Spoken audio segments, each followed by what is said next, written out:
I think most of you I've seen before, but just very briefly before I get into it. I'm a landscape architect. My office has been in downtown San Diego now for 32 years. You know, now that I'm 66, I think, 5 more years or so. I can't be like Mike, who's going to work till he's 95. I'm not going to do that. Mr. Stepner, I mean. So one of the toughest things, let me turn this light off. So I think you can see it better, and there's still not pitch black, yes? When I was asked to speak today, I wasn't quite sure what the topic was. And one of the things that I think designers don't do enough is go back and evaluate some of the projects that they've done and say, you know what?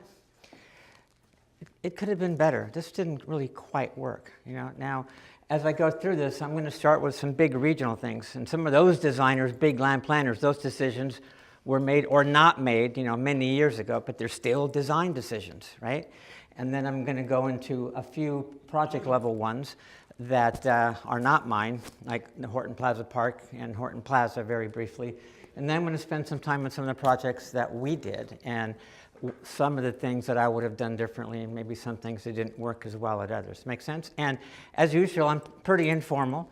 So if you see a slide that says, hey, that makes no sense, just tell me, And at the end, start thinking, because clearly, I had 5 times as many slides as you're about to see, and this is 176 slides, okay? So I had to cut things down. The first part's going to go fairly quickly, so I can spend more time at the end. You ready? All right.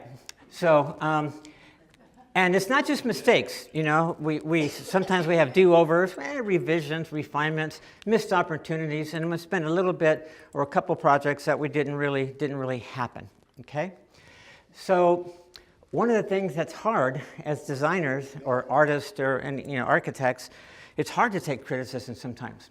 And people shouldn't see it as criticism. They should, although I will admit, as you will see, there's a project that I got an onion on, which that and I'll explain why that happened. And sometimes it's not our fault.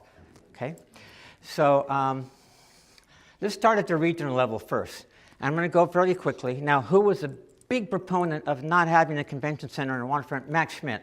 Right, and when he was a CCDC, I know you have a whole spiel on him, and he died, was it 1 or 2 years ago, and he had some great ideas. But one of the things that initially downtown, we had views of the water on all the streets, and Max said, you know what, we shouldn't block off the views of the water, and the convention center should be up Cortez Hill, is where he wanted it.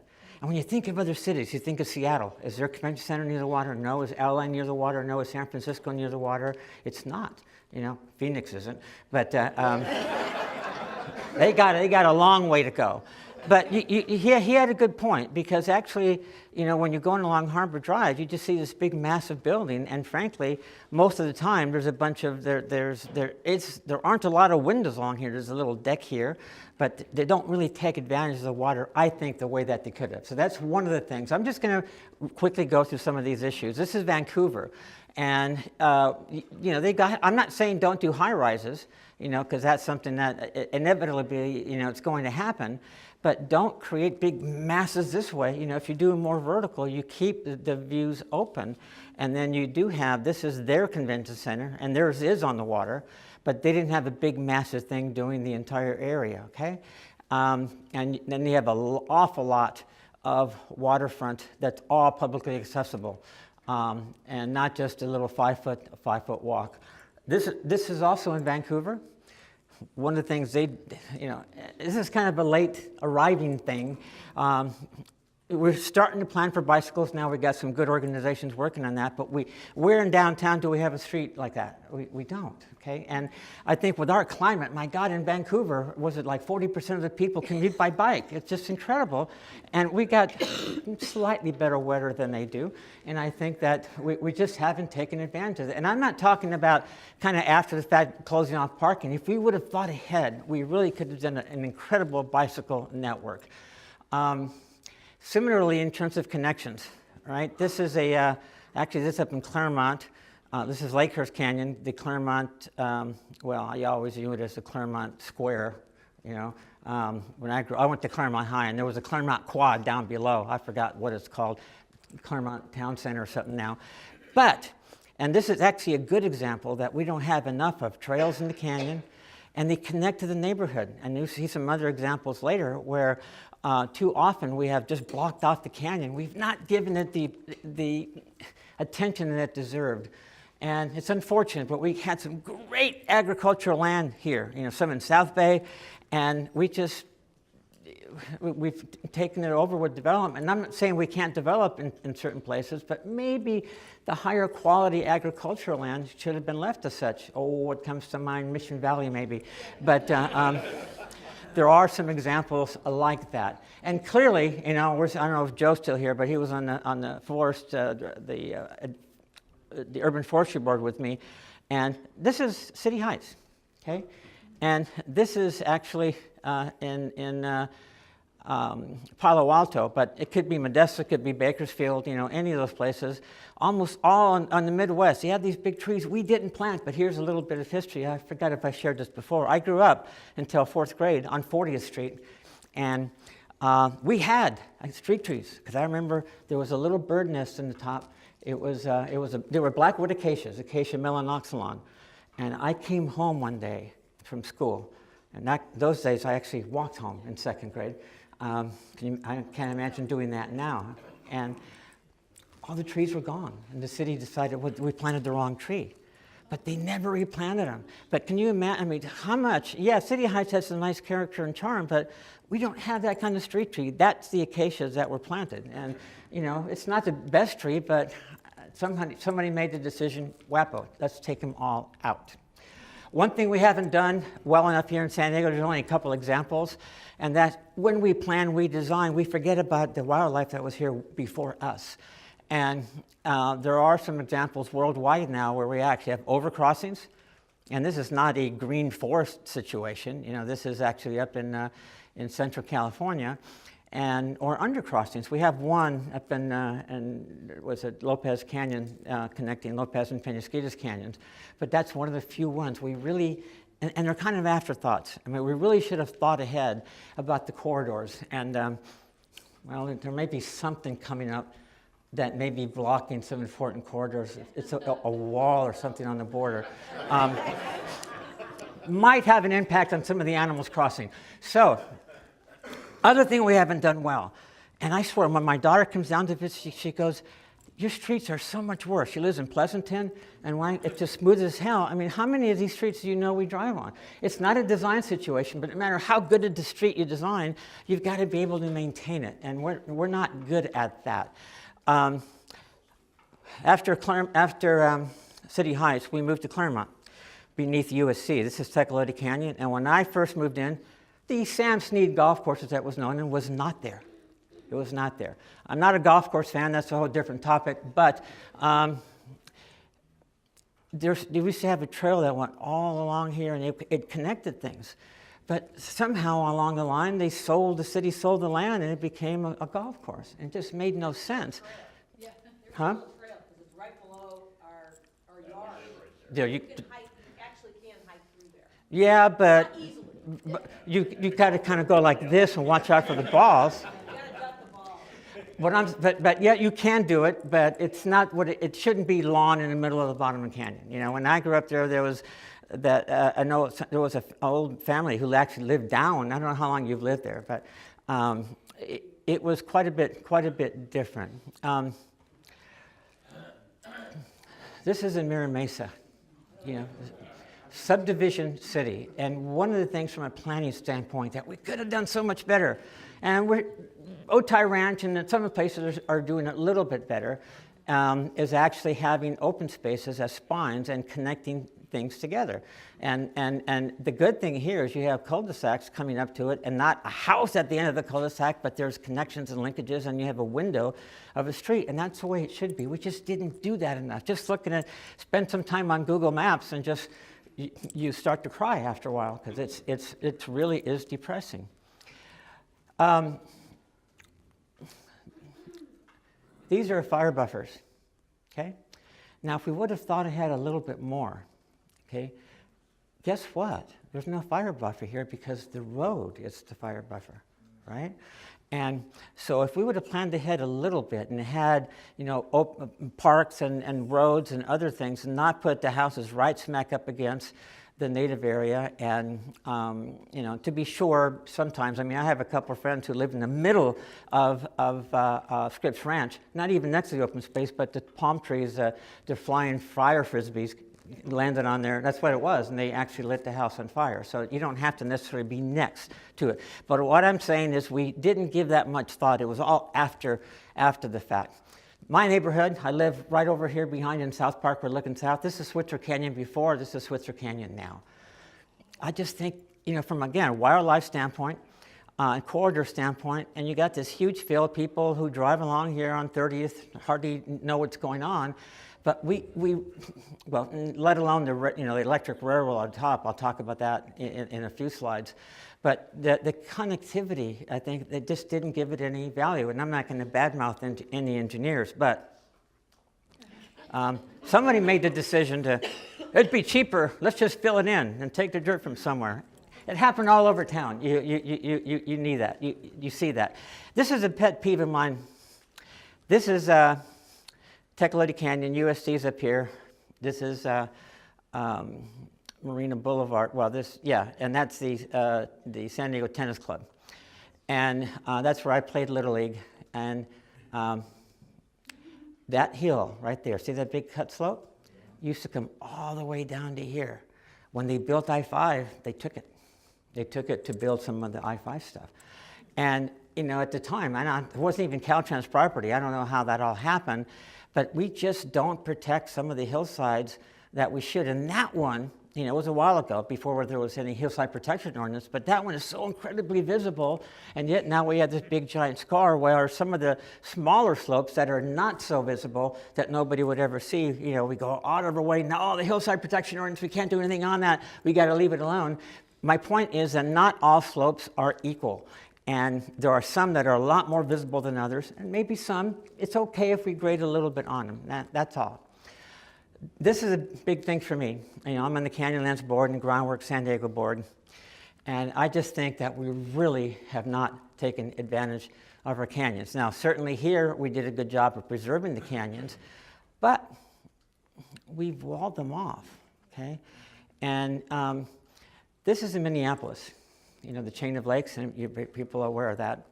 And in Minneapolis, you have all the lakes have a road around them, bike trails, and the lake is something that you value. And it's not something that somebody puts a house on in a backyard and puts a clothesline on, right? And this is probably a little bit down from where you lived, okay? This is Tecolote Canyon. But what happens then is we have created a wall.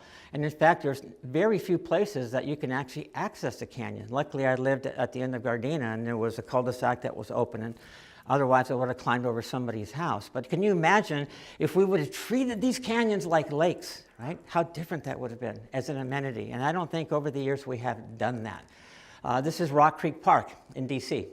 Here's another one.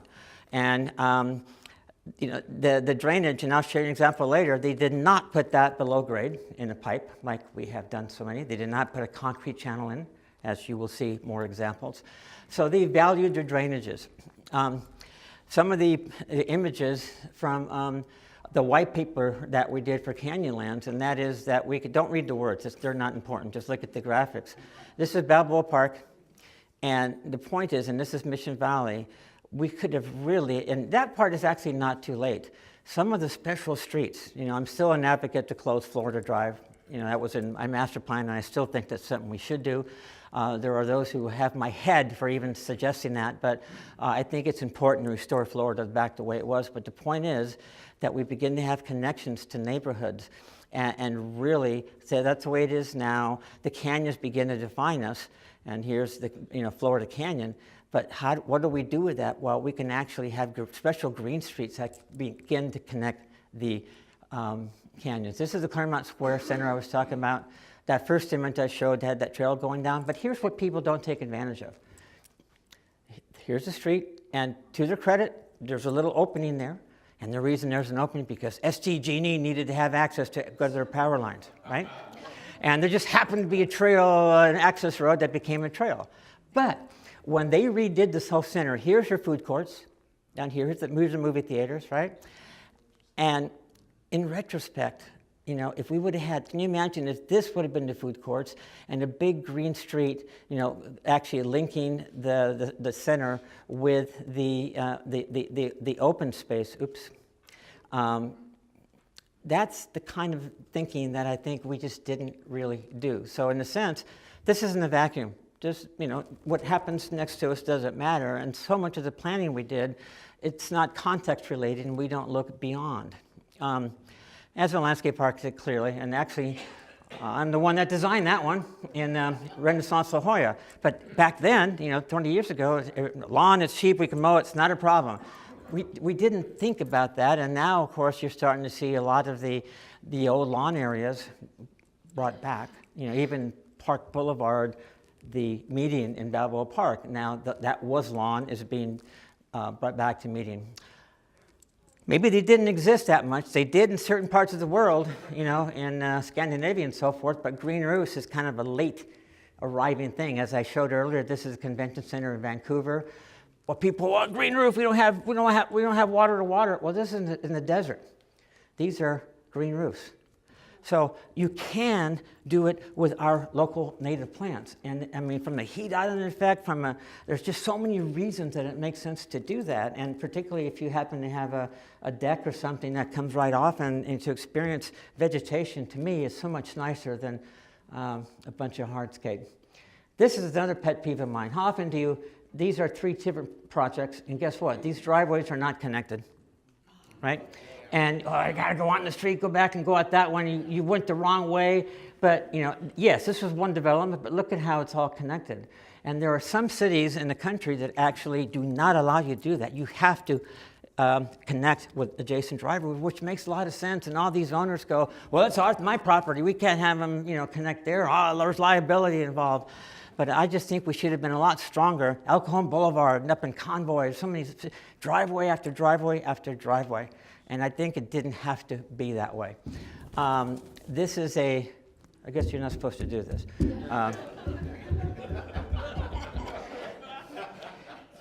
Liquefaction. This actually happens. And with liquefaction, just go to the beach, pat the water, and it's dry and the water comes up, right? And that's what happened. San Francisco had some major, and these areas in green, these are all the areas. Oh, again, Mission Valley, what a surprise. Anyway, a lot of our lowland areas, you know, Mission Beach and so forth, they're really prone to liquefaction. Does that mean you don't build there? You know, what about resilient planning and disaster planning? And then, well, we have a few faults, you know, going through San Diego. The Rose Canyon one is the main one. But, you know, and actually our house, we have the Texas Street fault goes right through our house next to Balboa Park, which, you know, maybe our view would change in a few years as it rotates. But you know, we got to be careful. Fault Line Park downtown, right over here, right? It actually was designed, you know, around the actual fault itself. Now, and I forgot actually to move a slide. I had my wife review these this morning, and she said, "Well, you got to move this one up here." And I said, "Yeah, you're right." And I forgot, Linda, to move this one. My point was, and I was in the County Historic Strike Board for 7 years as well. I could go on, and I know you two are, you know, very much upset when a lot of the historical. If Bruce Coons isn't here, because he would have a, you know, he would see, you know, think of all the movie theaters and all the buildings. You know, this was the normal school. You know, was demolished. You know, I would think Irving Gill even did it. You know, and it just all the beautiful things that we've demolished. Not just buildings. There's some great parks and some things that we've actually let go, and we did not give it the value that we should have. And even today. California Theater, maybe, as an example. You know, they waited so long that it starts to deteriorate, and now you can't save it. You know, that's what, and some say that you can, so we'll see. This is another big thing. I've overcommitted on boards and things, but things are important to me. This is I-5. This is downtown before I-5. When I grew up, I moved here in '55. There wasn't no freeway here, okay? And in some cases, like here in the Little Italy site, they built it up, and it's not a hole in the ground, it's a wall. Now, luckily here on this side, and the community plan downtown does account for it, and actually on 94, they're looking at one here. My great-grandmother lived right on K Street over here, and she had a Victorian. They tore down her house for the freeway. Okay. Now, the good news is, believe it or not, Caltrans was actually thinking of doing what they did in San Francisco, and can you imagine, like San Francisco did before, having it along the water, which happens in a lot of cities. But as it is, I think, okay, it's scarred downtown, but a lot of cities now, and you see another example later on I-15 that I worked on, that we can bring it back. There's this group called Heal the Gash, which I am on, and Nora's on. Where's Nora? Way back there, that we're trying to actually bring these back. Community gardens, you know, when I grew up, they didn't exist, right? And then this is Euclid, or 54th, and this is that little university's back up here, and that's the new route to the garden. I remember a few years back, Michelle Obama actually came, and I'm not sure that the current First Lady would come and visit, but I'm not gonna say anything political. It's too late, huh? But, you know, I think if we would have actually, in any community plan, in any neighborhood, have city, you know, you got to do a library, you got to do schools, and you have to do a community garden. You have to do it, and have it next to the park, having next to the school, so it's all part of a common complex. And we just didn't do that. The ones that we have are kind of leftover vacant lots, right? And if we would have thought further ahead as to where they could have been, that really could have begun to make a difference. Growing up, even though I mentioned earlier I lived on 40th Street, I walked to Central School, and from first grade actually, and I can't imagine doing that today. You know, I did let my kids, they only had 3 blocks when we lived in Point Loma, but you know, we didn't have pop-outs, and you know, we had crossing guards and so forth like this, but we really got to think better. We didn't do a good job of thinking, oh, there's a school, here's where the kids are going to live. How do they get there? Well, they can just drive off, you know, and that's not the way to really go to school if you don't have to. And we got the best climate in the country, and more people walk to school in Minnesota than here. Another thing, let me drink some water. Again, has to do with, you know, I'm talking big regional stuff first, and I'll get detailed, don't worry. This is actually in Claremont. Actually, there's where I grew up right there at the end of, this is USC. I lived on Gardena right there, so that was my playground. I didn't play in playgrounds when I was a kid. This was my playground, and I'm convinced that's why I'm a landscape architect, because I got to experience that. And I'm actually on the San Diego Foundation opening the Outdoors Committee, giving money to people who, organizations, to get people, youth, elderly, to go outside. Do you know how many hundreds of people that live like in Eastern Chula have never seen the ocean? It's incredible. How can that be? Okay. I got sidetracked, but the point of this slide is this is Tecolote Park. Oh, Longfellow Bay Park, Western Hills Park. They're not connected. You know, they're not next to each other. Now we're going back after the fact and doing joint use schools, where we have a school. You know, we're trying to force. Well, they have a playground. You know, when I played in the school, I went to Bay Park right there. That was all DG. You know, I still have the scars to prove it. You know, playing kickball and all that used to do in the old days. But my goodness, if there would have been a park, every school had a park next to it. That makes some sense. Oh, and the community garden as well. Those are the kinds of things that we did not think about. And again, okay, a grid system has some value, I admit. Not so much so when it's bisected by a bunch of canyons and you continue to grid and force it, because frankly, that has no relationship with what's going on over here, and there's no reason that street had to, it's just a dinky little street, because he forced his grid and not let the natural landform tell you where the street should go. Yeah, the flat mesa tops grid makes sense, but I think we should have loosened it on the edges a wee bit, okay? A lot of you have been to Europe or Mexico, even Tecate for that matter.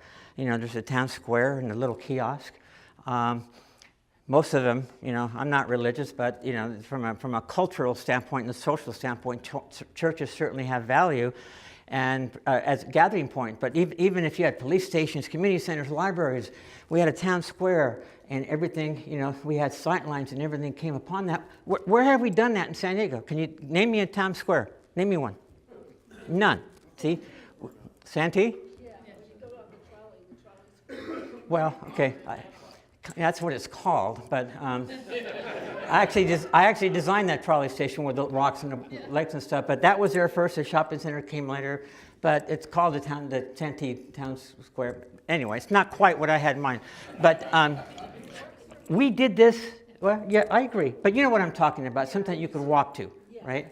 And Tecolote, Choyas, go on, and yeah, you know, the Corps of Engineers, remember, the Corps wanted to concrete the San Diego River in Mission Valley, remember, not that long ago? And they almost had it happen. And then as a result, fizz drip happened, right? And they were able to revegetate part of it. But if we would have given more space, yeah, rivers flood, creeks flood, so plan around that. And wherever that flood zone is, that's the boundary. And the edges could be trails and so forth, but instead, well, let's channelize it, make the water go faster, get it to the ocean as fast as it can, because oh my God, we'll lose it if we don't. And that's just such a shame to me. That's one of the reasons I'm on groundwork, trying to bring Choyas Creek to restore it. There are several projects where we have, if you've been to Euclid and Market, east of Euclid, just south of Market, there's a part of the creek that we've restored, and I'll show you that in a minute. You can do it, okay? But it didn't have to be that way. Oh God, we all those red lines, those were the trolley, those were that's what we had it, you know, like many other cities. We're not the only ones guilty, but God, in retrospect, if we would have actually thought ahead and been able to save these things, you know, what a difference our transportation would be today. And this is a big thing. I know Stepner and many others, and Larry Herzog and others, the transit-oriented development just wasn't thought of in the old days, and places where it should have been, you know, really didn't happen.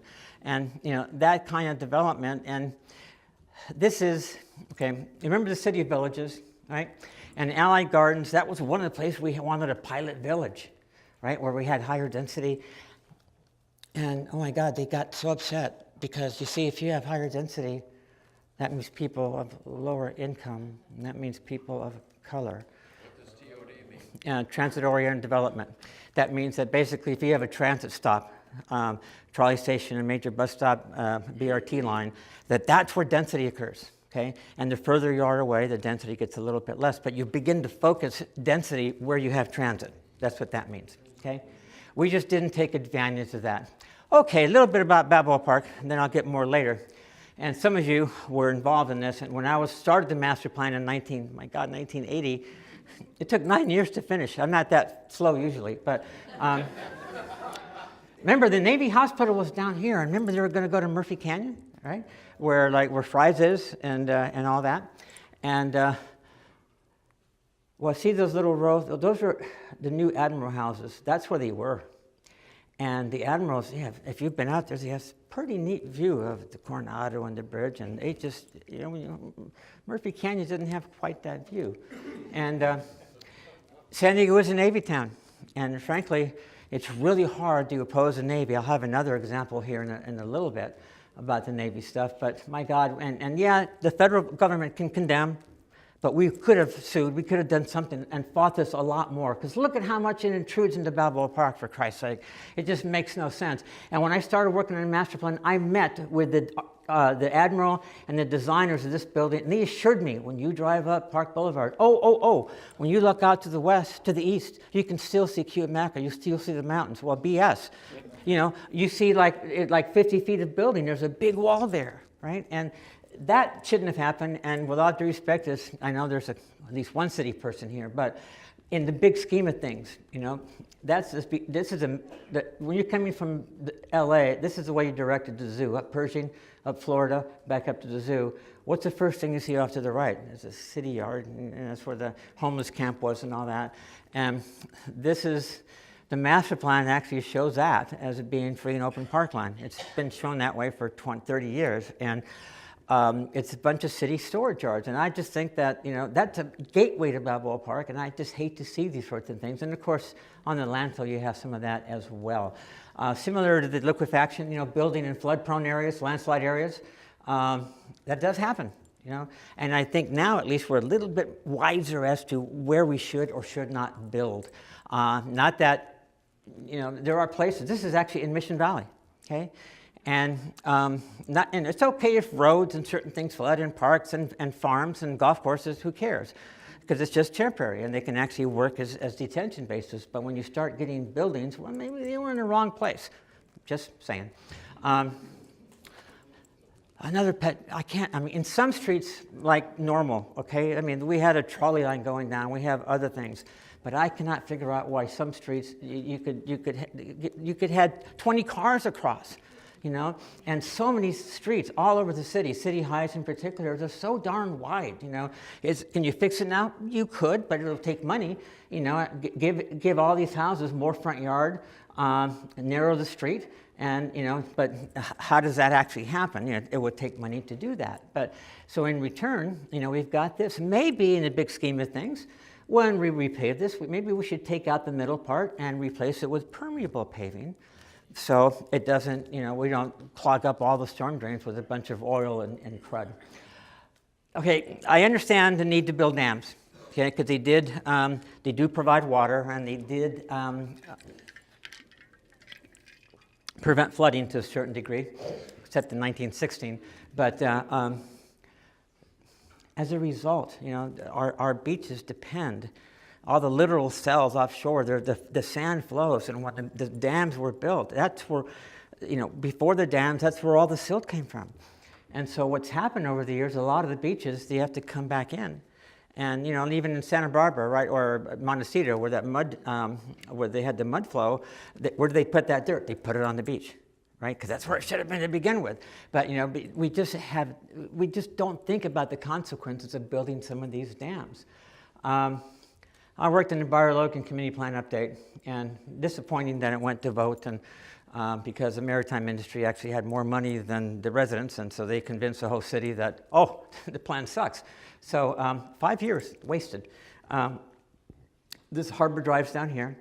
You've got housing, generally lower income people. And then you've got some lead plating plants, and you've got propeller plants, and you've got water heater plants, and you've got uses, they're just incompatible. They don't make sense.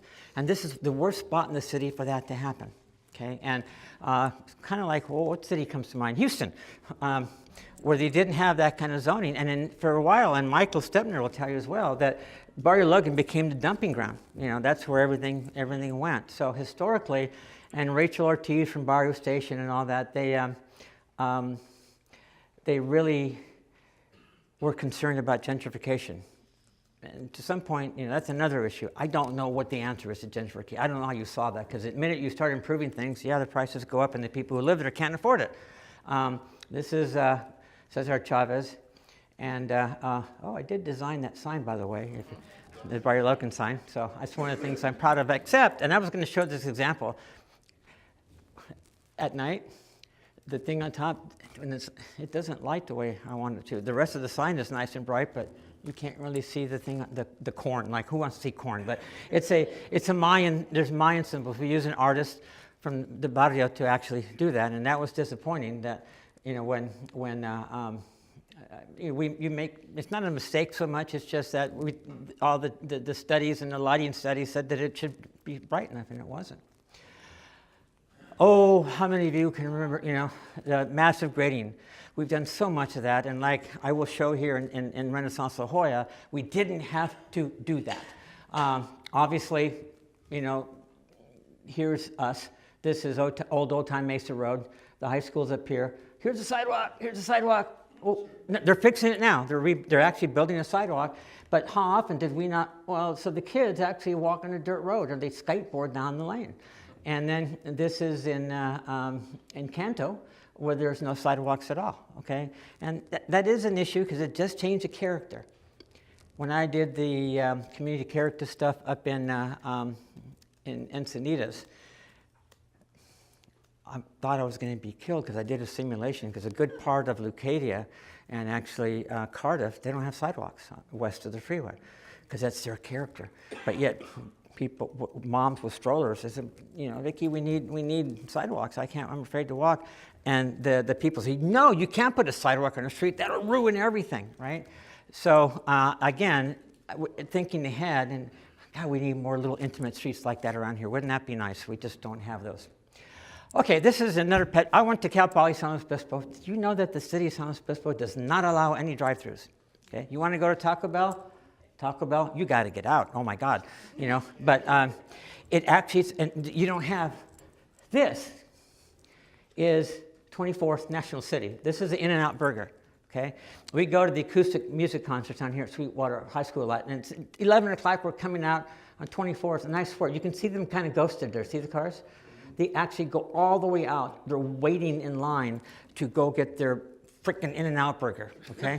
And I haven't eaten meat in 42 years. I don't know. They must be darn good for people to wait in line for an hour. But the air pollution, right? I mean, if you're talking about climate action plan, all that stuff, if we only would have, you can't, it'd be hard to do now, kind of late, but in San Luis, you can't do it. Not one drive-through, and that to me affects, just think of the noise, the air quality, the health getting out of your car, pretty soon you have, they do have drive-in churches, don't they, that I remember seeing. Yeah. Well, we never built a new city hall, did we? Little asbestos is okay, it keeps you going. We had so many plans and ideas that just, and Mike Stepner, I know that's frustrating for you. We have no vision. What you're saying, that we're the cheapest city you've ever seen? Sorry? A cheap city. We're on the cheap, right? Cheap. Money. Cheap. We don't do things that we're supposed to. Okay, that's all you have to say. But because of that, that served its purpose for a while, but the new city hall, we had so many places and chances, and the city hall, on Facebook I post a lot of different weird things, but sometimes I post city halls around the country, and they're the center of town. They're on the town squares that I mentioned, and there's something that people really are proud of. We could have done that. So many creeks we put underground. This is Mission Bay, De Anza Cove. This is De Anza, the creek that I used to, when I was a kid, when I went to Claremont, to Bay Park, up Claremont Drive, there was a little canyon there, and I swear I rode my bicycle in the pipe. In the pipe.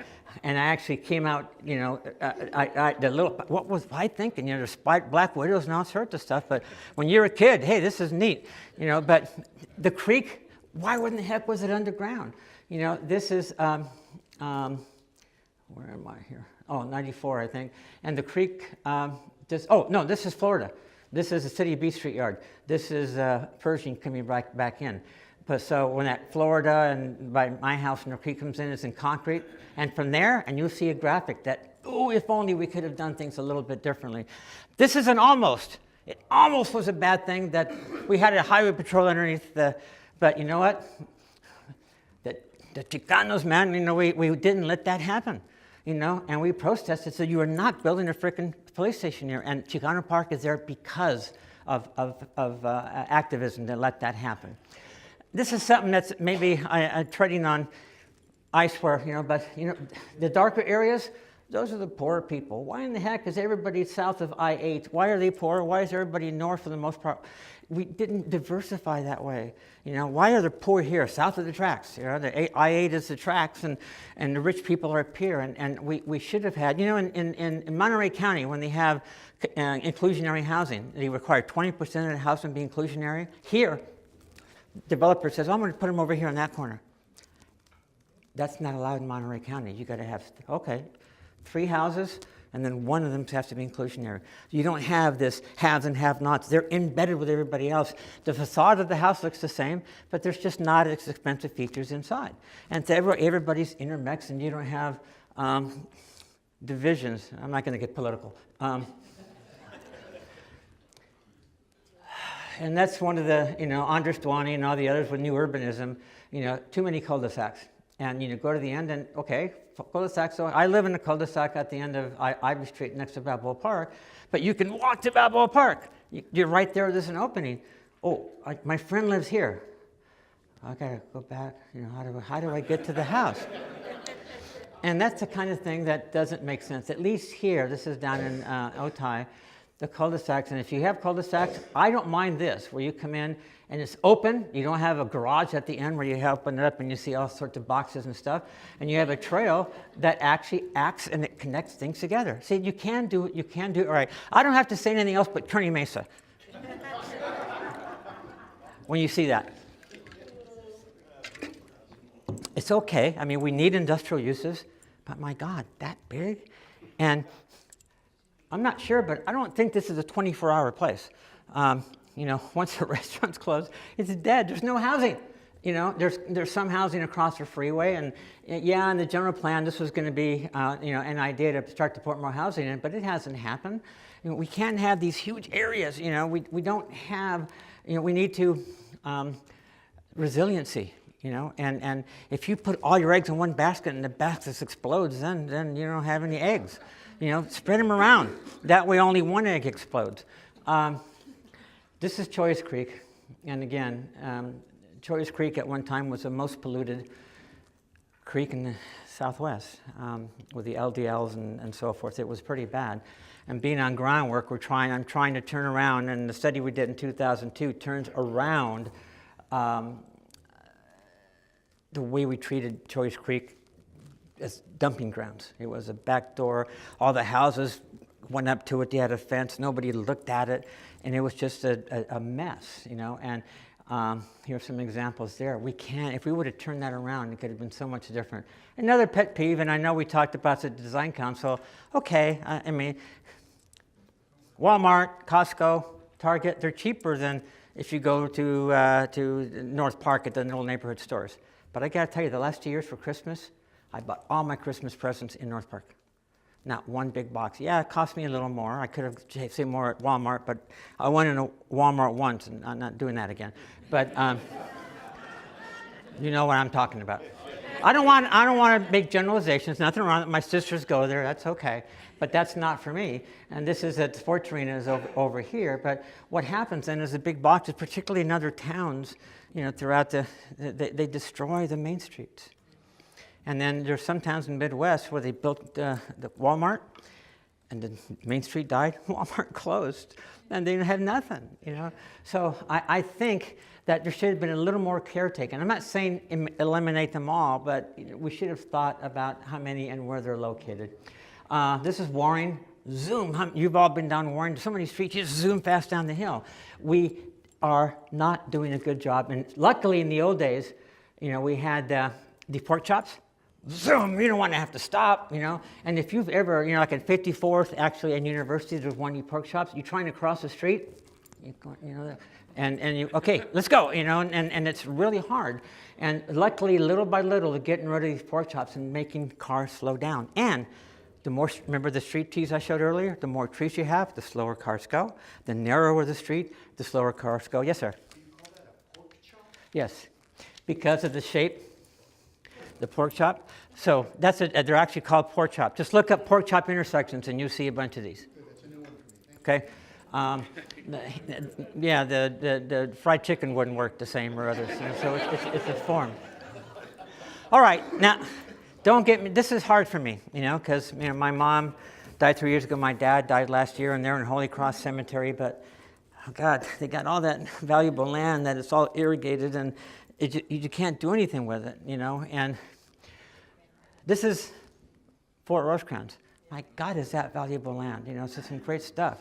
But again, the military. All this is all military land. Everything you see, and Point Loma was such a special place, and it was dominated. And I'm not sure what we could have done. The Navy, wartime. We're going to get bombed. And as you've driven up there, we got all these. Underground things, where we had cannons and stuff in case we got invaded. It's just that I don't think. Balboa Park's another example, that the military should be able to put their stuff wherever they think they should be done. There should be a little bit more community interaction on that.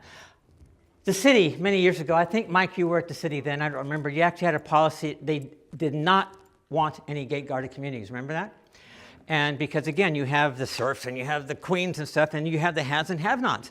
And it does not make for good community interaction. You can drive through Palm Springs, project after project, and you begin to rank all the gateways, see which is, they try to outdo each other, but they don't connect to each other, right? And you have these little enclaves, and I am not a fan of gate-guarded communities, and I think there's this false perception, well, they're safer, nobody's going to come in and rob us. Well, maybe not with a moving truck and take your stuff away, but that happens too. There's ways around that, not that I would know. Now, if I could ask any one of you, where's that? Where's that? Okay, where's that? Okay, and where's that? Okay, I didn't say a word. I just showed you their iconic architecture. What do we show for San Diego? Okay, no, okay. We have some iconic things like that, but architecture, we don't have anything that defines, okay? I got to go fast. This is a tough one as well, because, this is RB, Rancho Bernardo, and remember, all the roofs have to be all, clay tile, just like Santa Barbara, and you got to have this white stucco. You go to City Heights, you go to other parts of the city, all the houses are totally different. There's diversity. And I used to do these designs. I did the one for Rancho San Diego. And in retrospect, I think it was wrong. Because you end up with uniformity. Boring. Everybody's the same. And diversity is better in almost anything. And you have different facades, you have different colored buildings, and it just makes it much more fun a place. And in retrospect, I think we made design guidelines way too powerful. A little bit about, that's why I was going to move this up forward to historical. I did the first Otay Ranch Newtown plan, and I remember finding a helicopter and going, oh my God, that Otay Ranch complex, what a neat little complex. There's so many things, and I wanted that to be the community center. That could have been the core of things, and honor history. I'm not going to say who the owners were, but Baldwin. They basically said, that was a good, valuable spot for development, and we lost out. Also, similar to the TOD thing, this is in North Park. We didn't plan ahead where these core areas for density should be. Okay, another big thing, we never moved the airport. We just didn't have the guts to do it. It should have been moved. And frankly, the only logical spot was Miramar. That's the only place it could have been. And it still could coexist side by side on to the south. It could have done it, next to the landfill. But, the Navy said no. So that was it. We just don't question the military here. And we should have moved the airport. Okay, so we didn't move it. Here's the old terminal. But we should have moved the terminal. The rail is here. The trolley's here, and that's a new rent-a-car facility, and this is all pretty neat, valuable stuff. Oh, see, waterfront, let's put rent-a-cars here. And it just makes no sense. Here's where okay, we're not going to move the airport for a while. Let's build new terminals. Build them here or not there. I think, to me, that would have made a lot more sense. Okay, Florida Creek, this is downtown, right? Florida Creek, before any buildings, used to go down here. Remember I showed you Rock Creek Park? What if, and this is the city storm drain system. Exciting, huh? But what if we could have actually, let's keep the creek above grade and have that be kind of an open space like a Rock Creek that actually connects to the water. That could have been a Park to Bay link, huh? Already built in if we would have used that drainage. And, it could have been something we could have done, and we just didn't. Okay, a few other projects by others. And again, at the risk, it's hard to suggest a project because sometimes people take it as criticism. But let's talk with Horton Plaza itself. I know Roger is familiar with this because, a few months ago, Roger, we did that thing on Horton Plaza, the shopping center part. Several of us got together and just kind of brainstormed what should be done. I'm going to share some of those images. Now, when you look at Horton Plaza, if you walk through there recently, it's kind of sad. It's like a morgue. I mean, it's deserted. It's really sad. I go to Jimbo's a lot. It's the only thing that's got any activity. But the form and the architecture, it's been there for 30 years. It served its purpose. So what do we do now? Some of the mistakes I think that were made, the Lyceum Theater was here. Remember the old Lyceum, the original one? That's where I saw it. The good man, Charlie Brown. I still remember that. Anyway. But things were blocked off. And for years, that's a parking structure facing, on G Street. I was going to do, wait, let me go back. I was going to do some fancy little thing. Here's what it should be done. I said, you know what? I did these little sketches. I'm just going to show you the hand sketches. Who cares? So one idea would be this. All right, if we start from scratch, let's have that same loop over here. Let's do something on the other side, have another loop, but have a plaza on this side. But the view from these streets, it remains open. Okay, that remains open.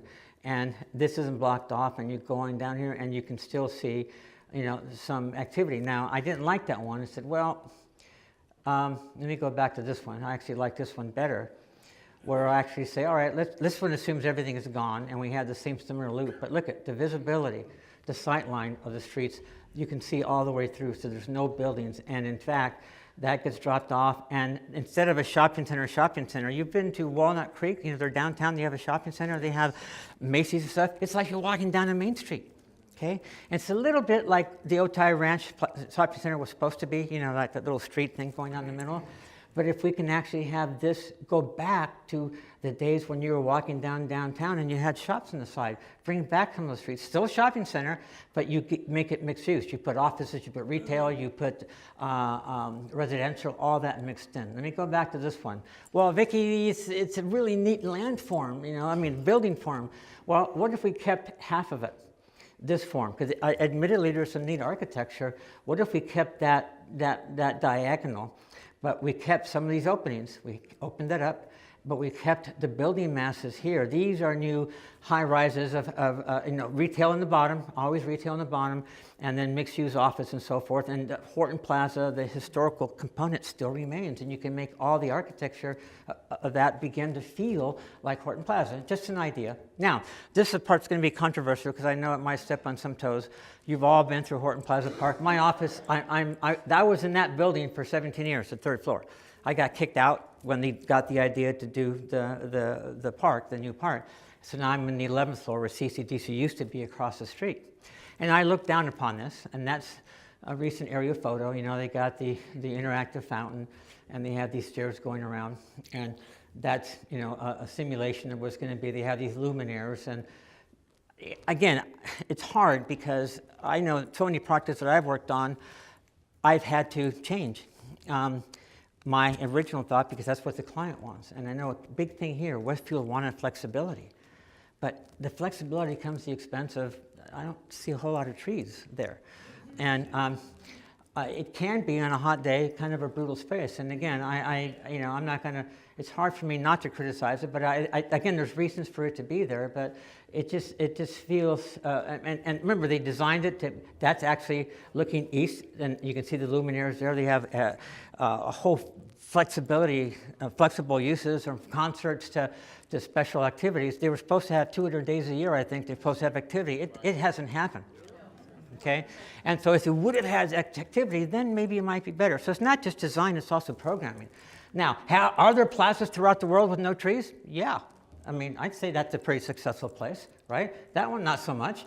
There's people here, and part of it is the uses that are around you, okay?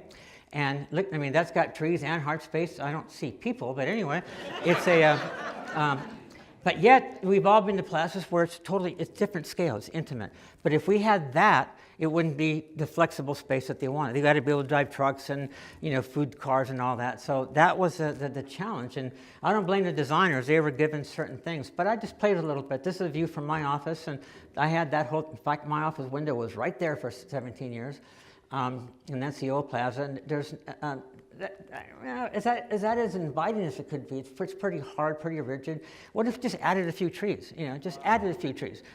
What difference would that make? And here I played with a little bit and got it. Well, okay, these luminaires have a reason. I'm not sure what they stand for, but there's no shade here. And what if we put in yuccas? What if we put in other trees? But then keeping the flexibility here in place. That upside down mural over here, and here's where the concert was, and I know they have special activity, and this is temporary because the plan called for this to be restaurants around the corner, but in the interim, even just a few trees can make a big difference, right? So just a few little suggestions, a few of mine here for the next 10 minutes. Balboa Park, okay, I could spend a whole hour and a half on that. but I'm not. The biggest thing in Balboa Park was with the parking structure. And I know many of you here are very much against the the bypass bridge. I'm not going to even talk about that because that would be here forever. In fact, I would say the majority of you are.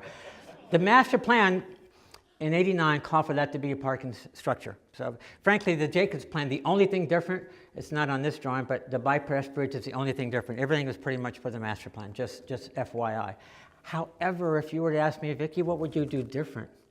Well, I probably would move, I would move parking structures down here, where the pedestrian bridge when they built the stadium for, what were they called? The Chargers.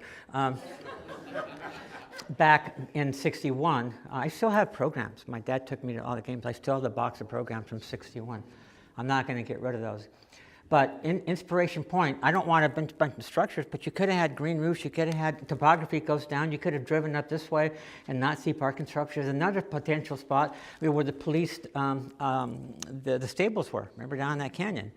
Because remember in the old days, Gold Gulch, it went downtown. There was no fill. Another example where we filled in President's Way, that was a big fill. But you know what? If we would have put the parking structure down here, now, it would have required major amendments now in the big scheme of things. I mean, the latest I heard is, yeah, there's still a pending lawsuit, but the city's going ahead like that's going to happen. So I don't know what's going to happen. But that's one thing I probably would have done a little bit different. The Palisades, I still would have, that's what it looks like pretty much now, except for the transit center in the middle. And that's what it's supposed to look like, bringing back, kind of honoring what was there in 1935. The Plaza de Panama, of course, this is not too long ago. There was a fountain in the middle. It's all parking lot, right? I swear to God, Bob Filner called me one day when he was president, before all these sex scandals happened. He kind of started that in some ways, didn't he? But he said, because he was city council when I did the master plan. He goes, Vicki, should I get rid of the parking? And go, yeah, that's what the plan says. But he did it the next day without really thinking about, well, where do the handicap go and what are the consequences? So he just painted it over. And little by little, the Project for Public Places did the outdoor living room here and so forth. This was what my master plan, precise plan called for. And it was a compromise to actually drive to the bridge and drive to that corner of the plaza, which is pretty much what it is now. My personal opinion, I really do think that if we close the bridge, it's okay. And only for the trolley and so forth. Nobody's driving around going, oh, look, honey, there's a museum. It's a destination. You don't drive by Disneyland and go, oh, Disneyland. You know you're going, okay? So I don't think that closing the bridge would have made a difference. So you didn't necessarily have to spend the bypass bridge, but okay. Does it destroy the park? Probably not. Would have been better without it? I don't know. But this is the plan that was actually then part of the Jacobs plan, where these actually low water elements were there before. So they're actually bringing some of that back. Very quickly, this was down in the Palisades. I was asked to design a temporary place where the shuttle could go. That was 25 years ago. That happens a lot in Balboa Park, doesn't it, for some reason? So if I would have known it was going to be permanent, I'd just say I would have designed things a little different, So 25 years later, it's quite a bit different. This is a fountain that we designed, Elizabeth North. She actually initially wanted a plaza of Balboa, a statue of Balboa, and Balboa never actually went north of Panama, but he was a Spaniard who conquered the Indians, conquistadors, and the local Kumeyaay. It just wasn't going to happen. And in fact, the House of Spain wants to bring that back now, another this Balboa statue, and they're running into controversy. The point is, we actually, and very few people, there's actually, see how the dome on top of on the other side of the California Tower, we tried to honor that, and we had all these handmade. All these tiles were all handmade by Laird Plumley up in North County. And when it was a parking lot, okay, it made sense, to not encourage people to go out and stand there. But I designed this thing so you could go sit in the fountain and touch it, like in New York and other places, okay? So here's what happened now, though. It became a plaza, and with all due respect to the city, I've been talking to people in the city, you know what, that shouldn't be there, because you created a barrier now. And look, people want to be in, that's the way it was designed. So I think the hardscape should go up all the way to the edge. But, in retrospect, some of the tiles, how do you replace that? It's not an easy thing. So you got to think ahead. Well, if you do something really special, you want something off the catalog. Broadway medians. In retrospect, they were one of the first projects designed 30 years ago. It wasn't very drought tolerant. Little did I know, but the whole idea was to actually have a 45-degree abstraction of the grid of downtown, and that was the pattern. I think for the most part, remember before there were magnolias and concrete pipes. Do you remember that in downtown? So I think I might have done things a little bit differently. Very quickly now, Choice Creek, we talked about that. Here's that creek I talked about where this was concrete. We actually revegetated it. You can see the north side. But, we designed these guys and it faded, So I'm just showing you some of the things that, in retrospect, I would have done differently. College Grove Drive, the reservoirs up here, the lake. Worked with this artist, Barbara Gragutis from Tucson. We had some really neat things and an eye here. You know what it looks like now? And it's too bad. I mean, it was all natives and stuff. Low drop, but it just went down the tubes. And all the tile that we had some, all this stuff, we had some neat tile, it got stolen, So it's just a shame when that happens. This was another earlier project, San Diego Lagoon. This is I-5, this is the fairgrounds, this was Crest Canyon. Remember Crest Canyon, actually 2 kids got killed because the water eroded away into the canyon walls. So what we did, there was no lagoon. We needed more tidal prism for the lagoon to be made open, so we actually opened up, dug out this, which was a little salty, and that became a problem, and we actually filled in the canyon with what was in here. But if you go there now, you wouldn't actually know the difference. Most people think that's natural, so I'll be pretty good about designing something that people think was always there. Yeah. However, in this corner, kind of guilty, there's Crest Canyon, and there's a lagoon. I designed that project. And it shouldn't have been there, I don't think, but when the developer, he owned the property, what am I going to do? I tried to make it blend in as much as I could, but, within this open space and the nice cliffs, was that really a place to force in housing? Probably not.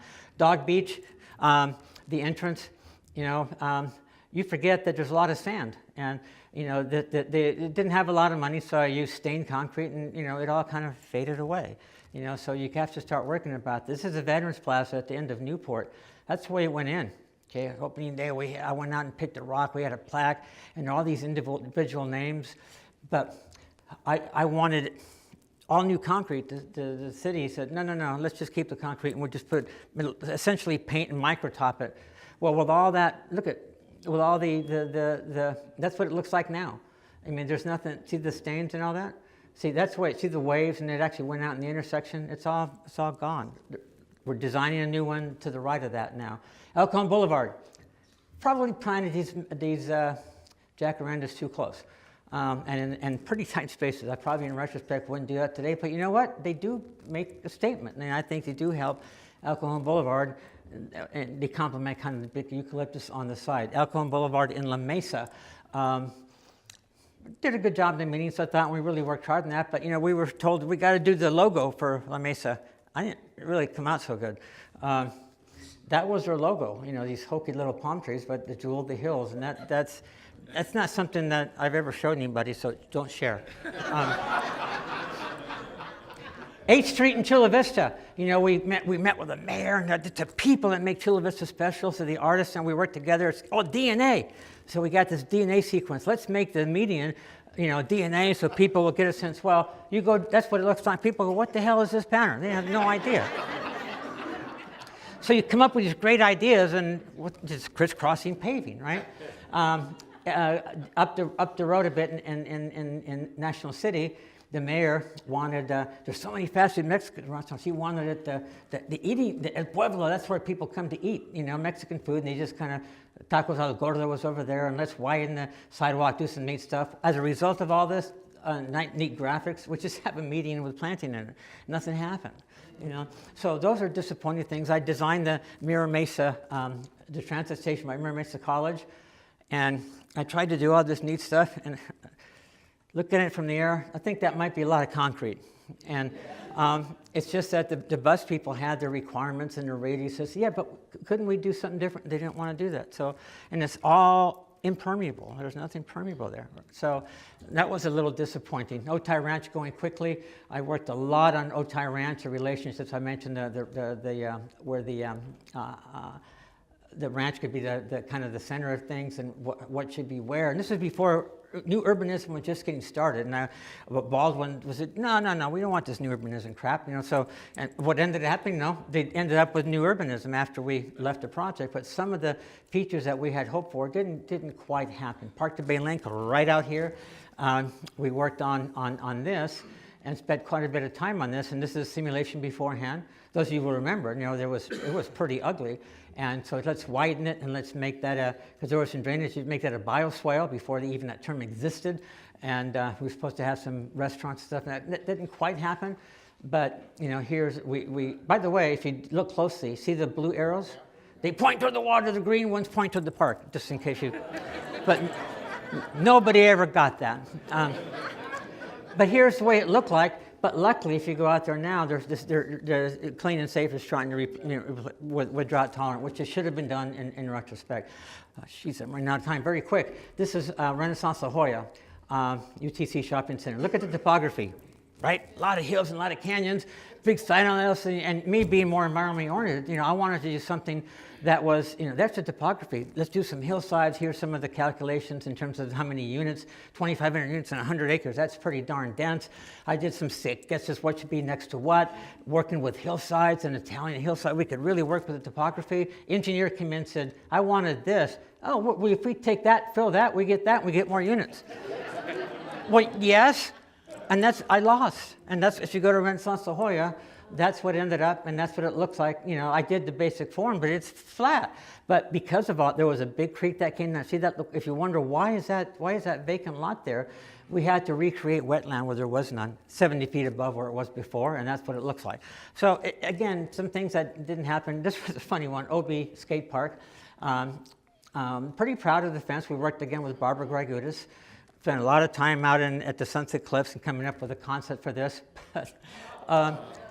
It's at the end of I-8, right? Yeah. You would think, well, the car actually jumped it and went into the escape. So in retrospect, all the time we spent designing this fence, we could have done a barrier a little bit differently that would have prevented that from happening. Like a moat where they go in, and they never come out again.